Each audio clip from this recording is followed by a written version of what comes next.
Como é que vê os jogos que são classificados de violentos? Digo pelo senso comum.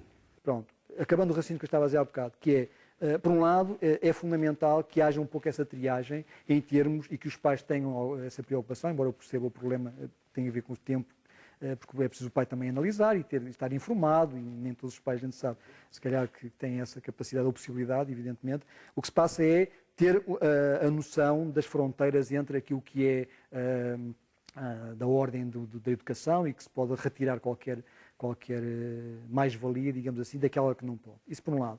Por outro lado, em termos dos tais blockbusters, é que muitos desses jogos e muitos desses objetos, digamos, educativos não aparecem nas lojas em que é usual as pessoas entrarem para ir comprar os videojogos.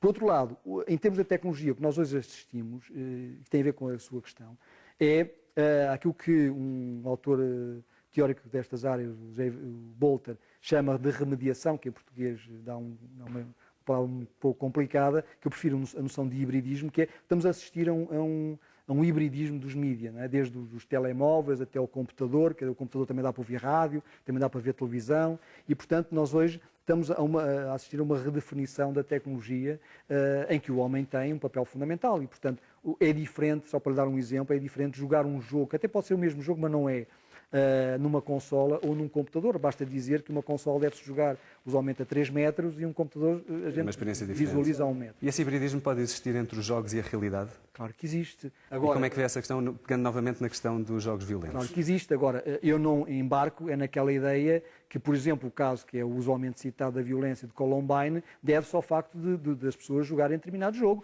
Não é? Então, a questão que eu coloco é saber se houve crianças que se suicidaram por se armarem Homem-Aranha. Deixava os seus filhos, não sei se deixa, jogarem esses jogos de tiros, pistolas, mortes? Depende dos casos. O meu filho de 14 anos é um craque em Six Vegas, não é? E em Call of Duty. Portanto, ele sabe, eu não fiz tropa, ele sabe mais nomes de armas. E porquê é que isso é benéfico para ele, como criança de 14 anos? O problema não está aí. O problema está em saber a distância entre o desligar a consola e o utilizar uma arma. A grande distância está aí. Isto é, ele tem a perfeita consciência, espero não me enganar, que sabe que aquilo é um jogo. E que sabe, inclusivamente, posso dizer que, por exemplo, no Halo, ele é um especialista em guiar o carro, não é propriamente os amigos dele, que ele joga online, pedem-lhe, por favor, do clã dele, para ele guiar os carros, porque sabem que estão bem servidos, entre aspas. Não é? E, portanto, aí a questão coloca-se na fronteira, mais uma vez, entre o lobo mau comer a avózinha e eu saber que aquilo é uma história para crianças, não é?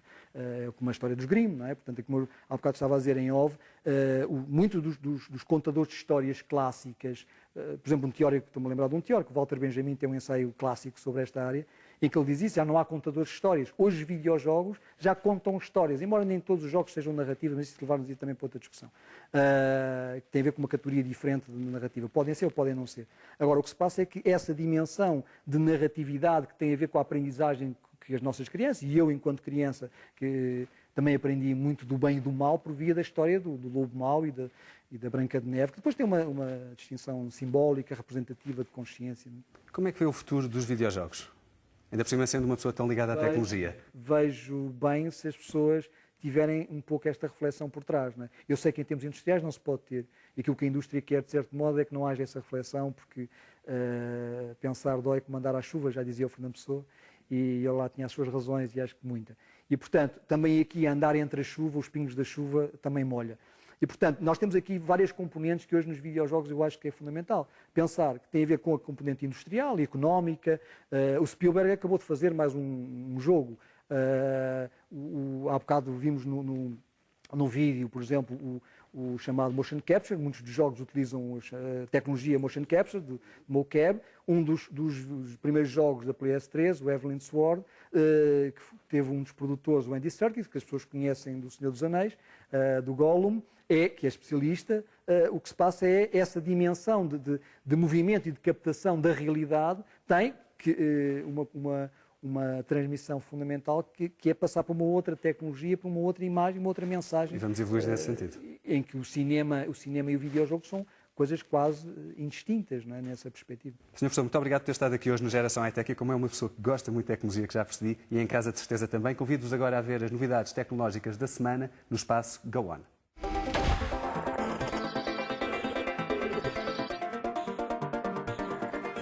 Sony PSP 3000. É a nova versão da consola portátil de Sony, é tão slim e light como a PlayStation Portable anterior, mas integra agora um microfone, o que abre a porta a mais jogos e novas funcionalidades, como a possibilidade de comunicar via Skype. Preço a anunciar. Microsoft Xbox 360 Elite. Com muita garra, um portfólio a arrebentar pelas costuras de jogos fabulosos e nesta versão Elite, com um disco rígido de 120 GB, a pioneira das consolas de nova geração ainda está aí para as curvas. Custa 349 €. Nintendo Wii é definitivamente a consola para festas e serões familiares. O serviço Wii Online permite fazer o download de jogos clássicos e até entrar num concurso de popularidade de avatares Mi. A consola está disponível a partir de 247 €.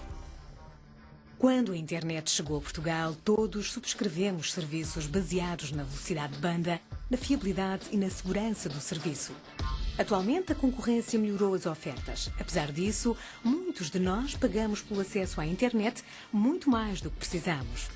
Para quem quer conversar online, ver o mail e visitar uma ou outra página, 8 megas de velocidade chegam perfeitamente. No entanto, se você é um jogador exigente, a Netcabo oferece-lhe 30 megas, ou seja, a velocidade mais rápida do mercado. Se é fã de jogos online, a Zone Netcabo garante-lhe uma experiência de jogo única, mesmo em situações em que vários utilizadores estão a aceder à internet ao mesmo tempo. Por exemplo, numa mesma casa, é possível o pai estar a jogar na sua consola, a mãe estar a ler alguns e-mails no seu portátil e o filho estar a jogar online com os amigos. Isto tudo através de um modem e de um router wireless sem cabos espalhados pela casa. Pode desfrutar assim do seu jogo online, tanto no PC como na sua consola, sem preocupações de consumos e total controle de custos, uma vez que a generalidade dos serviços Netcabo tem tráfego ilimitado. E agora chegou a altura do nosso passatempo. Desta vez basta responder acertadamente à seguinte pergunta: quantas caixas de e-mail e qual o espaço total que pode usufruir com o serviço Netcabo 30 megas? Temos para oferecer um serviço Netcabo 30 megas durante 12 meses e um router wireless ao vencedor. Basta ir a zone.pt à zona de passatempos e participar. Esta semana o Geração Hightech fica por aqui. Para a semana estamos de volta com mais temas, mais convidados e mais novidades. Até lá!